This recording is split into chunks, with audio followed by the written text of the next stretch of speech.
Hello दोस्तों, good morning. स्वागत है एक बार फिर से आप सभी का एमजेटी एजुकेशन में। दोस्तों आज है 29 जुलाई और आज की वीडियो में हम लोग बात करेंगे 29 जुलाई 2024 के मोस्ट इंपॉर्टेंट। आज की वीडियो शुरू करें इससे पहले हम लोग कल का रिवीजन करेंगे। कल हम लोगों ने पढ़ा था वित्तीय बजट 2024-25 के अनुसार मुद्रा लोन की धनराशि 10 लाख रुपए से बढ़ा करके 20 लाख रुपए कर दी गई है। और तेलंगाना राज्य सरकार ने नगर पालिकाओं को टीबी मुक्त करने के लिए अभी प्रोजेक्ट स्वास्थ्य नगरम शुरू किया है। पेरिस में अंतर्राष्ट्रीय ओलंपिक समिति का 142वां सत्र आयोजित किया गया, जिसमें नीता अंबानी को भारत का प्रतिनिधि चुना गया है। भारत सरकार ने 25,000 युवाओं को शिक्षा और कौशल विकास के अवसर प्रदान करने के लिए मॉडल कौशल ऋण योजना शुरू की है। इस बजट में ही इसकी घोषणा की गई थी। भारत की स्थापित परमाणु ऊर्जा क्षमता 2031-32 तक 3 गुना होने का लक्ष्य रखा है। फ्रांस सरकार के द्वारा ऑफिसर डांस एल ड्रेस द लिटरेस अवार्ड जो है ये रहाब अल्लाना को दिया जाएगा। और अभिनेता शाहरुख खान को पेरिस के ग्रेवन म्यूजियम में कस्टमाइज्ड गोल्ड कॉइन से सम्मानित किया गया है। इस म्यूजियम में इनके नाम से एक गोल्ड कॉइन जारी करके रखा गया है। पीएम मोदी ने लद्दाख में विश्व की सबसे ऊंची सुरंग सिंकुल्ला परियोजना का शुभारंभ किया है। विश्व का सबसे बड़ा म्यूजिकल इंस्टॉलेशन का रिकॉर्ड बन गया है, अक्षय शरीर ने बनाया है। और अभी हाल ही में दक्षिण अफ्रीका ने अपना पहला व्यापक जलवायु परिवर्तन कानून लागू किया है। ये तो दोस्तों सैटरडे के थे डेली इंपॉर्टेंट करंट अफेयर के क्वेश्चंस जिनका आपने रिवीजन किया। संडे को छुट्टी था, संडे को वीकली रिवीजन होता है आपका, तो आपने कल का वीकली रिवीजन जरूर किया होगा। नहीं किया है तो वीकली रिवीजन जरूर कर लेना जाकर। एमजेटी ऐप पर इसकी क्विज और पीडीएफ मिल जाएगी, चाहे डेली हो, वीकली हो, मंथली हो, सबकी तो आप यहाँ से प्राप्त कर सकते हो। पहला क्वेश्चन, हाल ही में विश्व हेपेटाइटिस दिवस कब मनाया गया? तो विश्व हेपेटाइटिस दिवस दोस्तों ये मनाया जाता है 28 जुलाई को। तो कल यानी 28 जुलाई को वर्ल्ड हेपेटाइटिस डे मनाया गया। हेपेटाइटिस एक रोग होता है और हेपेटाइटिस के प्रति अवेयरनेस फैलाने के लिए ये दिवस मनाया जाता है। इस बार की थीम है it's time to act. It's time to act. दोस्तों हेपेटाइटिस के टीके की और इसके रोग की खोज की थी वैज्ञानिक डॉक्टर बारूक ब्लमबर्ग ने। तो इन्हीं की जयंती को सम्मानित करने के लिए ये दिवस घोषित कर दिया गया, इनकी जयंती के अवसर पर। पहले तो ये 19 मई को मनाया जाता था, लेकिन 2010 में 28 जुलाई कर दिया गया इनकी जयंती को लेकर। ठीक है जी, आगे। हाल ही में कहाँ के मंडेला विरासत स्थलों को यूनेस्को विरासत का दर्जा दिया गया? तो मंडेला विरासत स्थलों को यूनेस्को की वर्ल्ड हेरिटेज साइट में शामिल किया गया है। ये स्थित है दोस्तों दक्षिण अफ्रीका में। नेल्सन मंडेला ये दक्षिण अफ्रीका के पहले लोकतांत्रिक रूप से बनने वाले राष्ट्रपति थे। मैंने आपको बताया था अभी, क्योंकि अभी 18 जुलाई को इंटरनेशनल नेल्सन मंडेला डे मनाया गया था। तो उसी अवसर पर, मंडेला दिवस के अवसर पर मैंने आपको मंडेला जी के बारे में सब कुछ बताया था। अब उनसे रिलेटेड जो स्थल थे, जो साइट्स थी, उनको यूनेस्को ने अपनी वर्ल्ड हेरिटेज साइट की लिस्ट में शामिल कर लिया है। यूनेस्को की वर्ल्ड हेरिटेज साइट तो आप जानते ही हो, इसमें भारत के भी 43 अब साइट शामिल हो चुके हैं। तो 43 साइट जो भारत के शामिल हुए हैं, जिसमें 43वां अभी हाल ही में शामिल किया गया है, कौन सा है वो? तो आप बताओगे चराईदेव मैदान। ध्यान रखना, अभी देखो 43वां जो शामिल हुआ है चराईदेव मैदान है, और ये बहुत इंपॉर्टेंट है, पूछा जाएगा। 39वां शुरू करते हैं। 39वां साइट भारत में हुआ था कौन? रामप्पा मंदिर। 40वां धौलावीरा। 41वां देखो 39वां 40वां 2021 में शामिल किया गया था। 41वां और 42वां जो है ये 2023 में शामिल किया गया। और कौन कौन सा था? 41वां था शांति निकेतन, और जो कि पश्चिम बंगाल में है। 42वां था होयसला मंदिर कर्नाटक का। और 2024 में भी जो ऐड किया गया वो है चराईदेव मैदान। ठीक है ना, वो 43वां है। ठीक है जी, याद रहेगा। चलो, बहुत इंपॉर्टेंट है, इसको याद रखना। और अगर पहला पूछा जाए, वैसे मैं इस पर आपको एक वीडियो दूंगा, क्योंकि उसमें बहुत सारी चीज़ें होती हैं, तो आपको बताना है, पूरा अच्छे से समझाना है। तो यूनेस्को का एक अपडेटेड वीडियो आएगा हेरिटेज साइट को लेकर के। आगे बढ़ने से पहले एक और जरूरी सूचना है। देखिए आरआरबी एनटीपीसी की वैकेंसी शो हो गई, आप सब जानते हो 10,884 वैकेंसी शो हुई है। और अब इसकी तैयारी में आपको मन से जुट जाना है। जेई की भी आ गई है। जो लोग टेक्निकल स्टूडेंट हैं वो लोग जेई पर भी लग जाएं पूरा अच्छे से, और जो लोग नॉन टेक वाले स्टूडेंट हैं वो एनटीपीसी पर लग जाएं खूब अच्छे तरीके से। टेक्स्ट बुक ने भी देखिए यहाँ पर इस अवसर पर प्राइजेस कम कर दिए हैं। 28 से 31 जुलाई तक आपके पास मौका है। मात्र 395 में आप टेक्स्ट बुक पास प्रो का फायदा उठा सकते हो 1 साल की वैलिडिटी के लिए। इसमें आपको प्रीवियस ईयर के क्वेश्चंस मिल जाएंगे 164 प्लस, 637 सीबीटी टेस्ट मिल जाएंगे, 1020 मॉक टेस्ट मिल जाएंगे। तो आप अभी से ही पढ़ाई के साथ साथ डेली एक मॉक टेस्ट भी देना शुरू कर दो। एमजेटी कूपन कोड लगाना, आपको 12% का डिस्काउंट मिलेगा। ध्यान रहे जब भी आपको या आपके किसी साथी को कोई सा भी यहाँ पर टेक्स्ट बुक पास प्रो लेना हो तो एमजेटी कूपन कोड उसको रिकमेंड करना, हमेशा एमजेटी ही रहेगा कूपन कोड। आप लोग अक्सर पूछते रहते हो ना क्या है कूपन कोड जब लेने का मन बनता है, तो आप एमजेटी लगा करके एक बार देखा करो, सबसे हाईएस्ट डिस्काउंट आपको एमजेटी पर ही मिलेगा, ठीक है ना। चलिए अगला, हाल ही में चौथे बिम्स्टेक सुरक्षा प्रमुखों की बैठक कहाँ पर आयोजित की गई? तो बिम्स्टेक के चौथे प्रमुख रक्षा प्रमुखों की बैठक अभी हुई, ये हुई दोस्तों कहाँ पर? म्यांमार में। देखो बिम्स्टेक जो है ना, बिम्स्टेक का फुल फॉर्म याद रखना, इसमें 7 सदस्य देश हैं, वैसे 7 सदस्य देश हैं। बिम्स्टेक का मतलब bay of Bengal initiative multi sectoral technical and economic cooperation. तो चौथा ये सुरक्षा प्रमुखों की बैठक थी। इसमें चूंकि सुरक्षा प्रमुखों की थी तो भारत के जो नेशनल सिक्योरिटी एडवाइजर हैं वो गए थे। कौन है? अजीत डोभाल जी, इन्होंने भारत को रिप्रेजेंट किया है यहाँ पर। 27 जुलाई को ये मीटिंग हुई। बिम्स्टेक के बारे में अगर बात करें तो देखिए नाम से स्पष्ट है, bay of Bengal initiative for multi sectoral technical and economic cooperation. इसमें बे ऑफ बंगाल यानी कि बंगाल की जो खाड़ी है ना उसके आसपास के देशों के बीच में मल्टी सेक्टरल डील के लिए, मल्टी सेक्टरल के लिए एक कोऑपरेशन है जिसमें टेक्निकल इकोनॉमिक ये सब भी शामिल होता है। तो अब इसमें देखोगे म्यांमार भी है, म्यांमार यहाँ पर आपको मिल जाएगा, भारत है, बांग्लादेश है, इसके अलावा भूटान भी शामिल है, नेपाल भी शामिल है, श्रीलंका भी शामिल है और इधर थाईलैंड भी शामिल है। तो यानी बे ऑफ बंगाल के आसपास के जो देश हैं उनके बीच में इकोनॉमिक और टेक्निकल कोऑपरेशन के लिए संगठन बनाया गया है। 7 सदस्य देश हैं, इसको ध्यान रखिएगा। बिम्स्टेक का हेडक्वार्टर कहाँ पर है? तो आप बताइएगा, इसका हेडक्वार्टर ढाका में है, ठीक है। ऐसे ही एक संगठन है दोस्तों सार्क, सार्क का भी ध्यान रखना। देखो ये सब भारत के आसपास वाले संगठन है तो इसलिए इंपॉर्टेंट हो जाते हैं। सार्क जो है ये south Asian association for regional cooperation है, तो ये साउथ एशियन देशों का एक संगठन है, ठीक है। आगे बढ़ते हैं। हाल ही में किस देश में टाइफून गेमी ने तबाही मचाई? तो अभी हाल ही में चक्रवाती तूफान टाइफून गेमी आया हुआ है, ये चीन में आया, चीन ताइवान इनके आसपास के तटों पर ये तबाही मचाया है टाइफून गेमी, ठीक है। ये बताया जा रहा है चाइना का इस साल का सबसे बड़ा तूफान है और इसीलिए चर्चे में भी आया है। तो ये चाइना के आसपास के जो देश हैं, चाइना हुआ वो खास करके चाइना सागर में, दक्षिण चीन सागर में, तो चाइना हुआ, ताइवान हुआ, फिलीपीन हुआ, इन सब में ये तबाही मचाया हुआ है टाइफून गेमी। तो चीन के फुजियान प्रांत में भी ये पहुंचा और लगभग 6,30,000 लोग इससे प्रभावित भी हुए। देखो अब चीन के वैज्ञानिकों ने भी ये बता दिया है ना कि ग्लोबल वार्मिंग के कारण से अब तूफान आ तो रहे हैं कम पिछली बार की अपेक्षा, मतलब पहले की अपेक्षा, कई साल पहले की अपेक्षा, लेकिन जो आ रहे हैं ना वो बड़ा घातक आ रहे हैं, बहुत शक्तिशाली होकर के तूफान आ रहे हैं। तो संख्या में कमी आई है, क्वांटिटी में कमी आई है, लेकिन क्वालिटी में वृद्धि देखने को मिली है तूफानों की। चलिए यहाँ पर कुछ और तूफान है, चक्रवाती तूफान का रिवीजन कर लीजिए। जैसे अभी चक्रवाती तूफान रेमल आया था, ये बांग्लादेश, पश्चिम बंगाल इन सब के तटों पर तबाही मचाया था। मेगन आया था, ये ऑस्ट्रेलिया में आया था। अल्वारो ये मेडागास्कर में आया था और अल्वारो जो है ये 2024 का पहला तूफान था।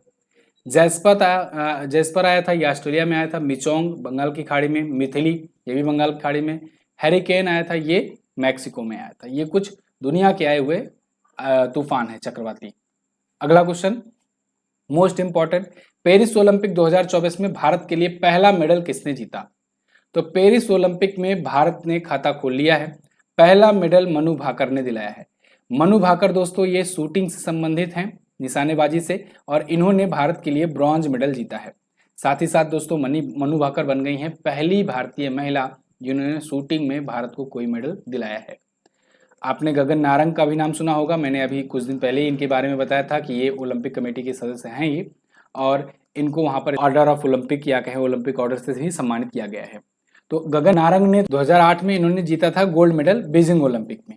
तो तब से शूटिंग में देखिए यहाँ पर मनु भाकर का आया है, मनु भाकर ने ब्रॉन्ज मेडल जीता है, चूंकि ये महिला है और पहली महिला ये बन गई हैं ये मेडल जीतने वाली।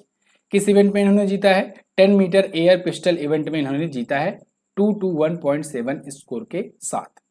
इससे पहले भी ये कई और जो वर्ल्ड लेवल के टूर्नामेंट्स हैं उसमें चैंपियन रह चुकी हैं, जैसे ISSF वर्ल्ड कप में गोल्ड मेडल जीती थी, ये सबसे कम उम्र की भारतीय बनी थी जब ये पहली बार जीती थी। तो 2018 के गोल्ड कोस्ट में कॉमनवेल्थ गेम में इन्होंने जीता था गोल्ड 10 मीटर एयर पिस्टल में। तो मनु भाकर ये हैं और अभी भी इनके इवेंट्स लगे हुए हैं, मतलब 25 मीटर के एयर पिस्टल इवेंट में भी अभी है, इसके अलावा भी अभी मिक्स्ड में भी हैं ये, तो हो सकता है और भी मेडल जीते। ये तो इनका इंडिविजुअल था 10 मीटर एयर पिस्टल वाला इवेंट जिसमें इन्होंने ब्रॉन्ज जीता है, ठीक है। चलिए, फिलहाल ओलंपिक चल रहा है पेरिस में और अभी मेडल की शुरुआत हो चुकी है, भारत ने अपना खाता खोल लिया है। आगे अगला क्वेश्चन, हाल ही में सुहेल एजाज खान को कहाँ का राजदूत नियुक्त किया गया? तो सुहेल एजाज खान को दोस्तों यमन का राजदूत नियुक्त किया गया है। ये ऑलरेडी सऊदी अरब के हैं राजदूत, सऊदी अरब के राजदूत हैं और इनको अब यमन में राजदूत का भी पदभार दे दिया गया है। यानी ये सऊदी अरब के साथ साथ यमन में भी राजदूत का काम करेंगे। सऊदी अरब के रियाद में यमन का जो दूतावास है उसमें ये काम करेंगे। देखिएगा, ध्यान देने वाली बात यह है कि अमूमन क्या होता है, जिस देश का राजदूत नियुक्त होना है उसकी एम्बेसी उसी देश में होती है, लेकिन यहाँ सऊदी अरब में यमन के लिए भारत की एम्बेसी है, तो यहाँ पर ये काम करेंगे सुहेल एजाज खान, ठीक है ना, दोनों का पदभार संभालेंगे। यमन कहाँ पर है, आइए देखते हैं वर्ल्ड मैप में। देखिए, वर्ल्ड मैप में अगर आप देखेंगे तो यहाँ पर ये रहा अपना प्यारा भारत, यहाँ से आप आ जाइए सऊदी अरब की तरफ, तो इधर अरब सागर ही पार करते समय आपको ये सऊदी अरब दिखेगा, यहाँ पर यमन दिखेगा, यहाँ ओमान दिखेगा। यमन देखिए काफ़ी अनस्टेबल कंट्री है, आपको हूती विद्रोहियों का भी नाम आपने सुना ही होगा, ये यहीं पर होते हैं। तो सना इसकी राजधानी है, लेकिन यहाँ पर चूंकि अनस्टेबिलिटी बनी रहती है तो इस वजह से कभी जिबूती में अपना अस्थायी दूतावास बनाया जाता है, कभी सऊदी अरब से ऑपरेट होता है। तो इस वजह से अभी जो दूतावास में जो राजदूत नियुक्त किए गए हैं वो सऊदी अरब के रियाद में स्थित दूतावास में नियुक्त किए गए हैं, तो वो सऊदी अरब के साथ साथ यमन का भी काम देखेंगे। सना इसकी राजधानी होती है और यमनी रियाल इसकी करेंसी होती है। यहाँ के प्रेसिडेंट की अगर बात करें तो यहाँ के प्रेसिडेंट हैं रसद अल अलीमी। कौन है? रसद अल अलीमी जो है यहाँ के राष्ट्राध्यक्ष हैं, प्रेसिडेंट कह सकते हो या राष्ट्राध्यक्ष कहो, दोनों बात एक ही है यहाँ पर। अगला, यहाँ पर कुछ और पिछले दिनों में राजदूत और उच्चायुक्त नियुक्त किए गए हैं, उनका रिवीजन करिए। जैसे विनय मोहन क्वात्रा, ये पहले अपने विदेश सचिव थे, लेकिन विदेश सचिव से इनको अमेरिका का राजदूत नियुक्त कर दिया गया है, ठीक है ना। विक्रम मिस्त्री जो हैं ये अब नए विदेश सचिव होंगे, ठीक है ना, इनका नाम याद रखना। विनय मोहन क्वात्रा जी की जगह पर आए हैं और ये राजदूत नियुक्त कर दिए गए हैं। मुजफ्फर शाह मुस्तफ़ा ये भारत में मलेशिया के राजदूत हैं।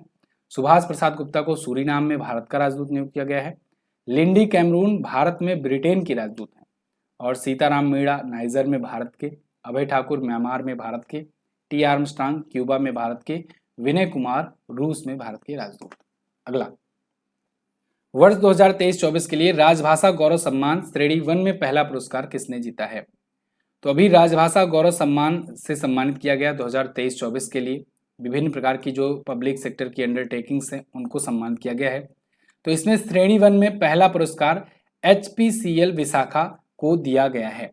यहाँ पर देखिए ये आर्टिकल है, राजभाषा गौरव सम्मान 2023-24 के लिए अवार्ड किया गया है। तो श्रेणी 1, श्रेणी 2 ऐसे कई श्रेणियों में दिया गया है। इसमें श्रेणी 1 में आपका पहला स्थान HPCL विशाखा रिफाइनरी को मिला है, दूसरा स्थान NTPC सिमहाद्री को। श्रेणी 2 में गेल को पहला स्थान मिला है, दूसरा स्थान HPCL विशाखा क्षेत्रीय कार्यालय को मिला है। इसका आयोग था टॉलिक, ठीक है, TOLIC यानी नगर राजभाषा कार्यवाहन समिति, और मेजबानी इसकी थी NTPC ने। तो खैर वो सब तो नहीं पूछा जाएगा आपसे, ये श्रेणी 1 में पहला पुरस्कार किसने जीता या श्रेणी 2 में किसने जीता ये पूछा जाएगा। ओके, अगला, मैनकाइंड फार्मा ने हाल ही में किस कंपनी का अधिग्रहण किया? तो मैनकाइंड फार्मा एक भारत की मशहूर ये फार्मास्यूटिकल कंपनी है। इसने अभी हाल ही में दोस्तों भारत सीरम्स एंड वैक्सीन, ये सीरम्स और वैक्सीन बनाने वाली कंपनी है, इसका अधिग्रहण कर लिया है। 13,000 करोड़ से ज़्यादा की डील हुई है और इसमें 100% की हिस्सेदारी ये खरीद लिया है। तो आने वाले समय में ये डील कंप्लीट भी हो जाएगी। अभी के टाइम पर इसका स्वामित्व एडवेंट इंटरनेशनल के पास है, आगे आने वाले टाइम पर 100% हिस्सेदारी मैनकाइंड फार्मा की हो जाएगी। क्लियर? मैनकाइंड फार्मा की बात करें तो स्थापना 1991 में हुई थी, हेडक्वार्टर इसका दिल्ली में है और इसके चेयरमैन और साथ ही साथ संस्थापक भी रमेश जुनेजा हैं। ओके, वर्ष 2024 में अंतर्राष्ट्रीय संगठन एशियाई आपदा तैयारी केंद्र का अध्यक्ष किसे बनाया गया? तो एशियाई आपदा तैयारी केंद्र का अध्यक्ष भारत को बनाया गया है। चीन से अब अध्यक्षता भारत के पास शिफ्ट हुई है। 2024 के लिए एशियाई आपदा तैयारी केंद्र की अध्यक्षता भारत संभालेगा। ठीक है, एशिया में जो भी ऐसी आपदाएं आती हैं, कोई चक्रवाती तूफान हुआ या कोई ऐसी आपदा हो गई, तो उसके लिए ये जो संगठन है ये काम करता है एशिया पैसिफिक रीजन में। तो अब अध्यक्षता भारत के पास होगी 1 साल के लिए। Bharat, Bangladesh, Cambodia, China, Nepal, Pakistan, Philippines, Sri Lanka और थाईलैंड। तो इन सदस्य देशों में बारी बारी अब अध्यक्षता दी जाती है। ठीक है, तो अभी तक चाइना के पास था और अब भारत के पास अध्यक्षता है 2024 के लिए। अगला क्वेश्चन, हाल ही में सीआरपीएफ स्थापना दिवस कब मनाया गया? तो सीआरपीएफ का स्थापना दिवस दोस्तों 27 जुलाई को मनाया गया। सीआरपीएफ यानी सेंट्रल रिजर्व पुलिस फोर्स, ये अर्धसैनिक बल है, पैरामिलिट्री फोर्स है और भारत की सबसे बड़ी पैरामिलिट्री फोर्स में से एक है। बीएसएफ, सीआरपीएफ ये सब सीएपीएफ का हिस्सा है। सीएपीएफ यानी कि सेंट्रल आर्म्ड पुलिस फोर्सेस। तो इसके तहत 7 से 8 फोर्सेज आती हैं और इस पर कंट्रोल गृह मंत्रालय का होता है। ध्यान रखिएगा, गृह मंत्रालय की सीएपीएफ होती है और उसी में है सीआरपीएफ। तो सेंट्रल रिजर्व पुलिस फोर्स जो है इसका अभी फाउंडेशन डे मनाया गया 27 जुलाई को। क्यों? क्योंकि 27 जुलाई को 1939 में से स्थापित किया गया था। जब ये स्थापित हुआ था तब क्राउन रिप्रेजेंटेटिव पुलिस के नाम से स्थापित हुआ था। आगे चल करके आज़ादी के बाद 1949 में इसका नाम बदला गया और सेंट्रल रिजर्व पुलिस फोर्स कर दिया गया। वर्तमान समय में महानिदेशक हैं अनीश दयाल सिंह। क्लियर? ये तो दोस्तों आज के दिन के थे टॉप 10 करंट अफेयर के क्वेश्चंस। आई होप आपको कम समय में ज़्यादा कंटेंट के साथ ये आज के दिन का टॉप 10 करंट अफेयर समझ में आया होगा। अगर समझ में आया है वीडियो को लाइक कीजिए, शेयर कीजिए और ई बुक्स वगैरह अगर लेना है तो इस नंबर पर आप व्हाट्सएप कर सकते हो। हमारी हरद्वार्षिकी की भी ई बुक आ गई है और साइंस की भी आ गई है ई बुक। इन सब का फायदा आप उठाइए। लास्ट डे के क्वेश्चंस की बात करें अगर तो वन आवरण के मामले में शीर्ष पर कौन है ये पूछा गया था, तो आंध्र प्रदेश है आज के टाइम पर। और खान क्वेस्ट एक्सरसाइज का आयोजन कहाँ हुआ? मंगोलिया में हुआ है। आज आपको क्या बताना है? आज आपको बताना है प्रधानमंत्री मुद्रा योजना किस वर्ष शुरू की गई थी। इसके अलावा पेरिस ओलंपिक 2024 का आदर्श वाक्य यानी मोटो क्या है? ये बहुत इंपॉर्टेंट है क्वेश्चन, कमेंट करके बताइए इस बार के पेरिस ओलंपिक जो हो रहे हैं उसका मोटो क्या है। ठीक है, ये क्वेश्चन पूछा जाएगा आपसे। चलिए बहुत बहुत धन्यवाद यहाँ तक वीडियो देखने के लिए। पीडीएफ आपको टेलीग्राम पर मिल जाएगी, पीडीएफ के साथ साथ क्विज आपको एमजेटी ऐप पर मिल जाएगी। Thank you so much. जय हिंद, वंदे मातरम।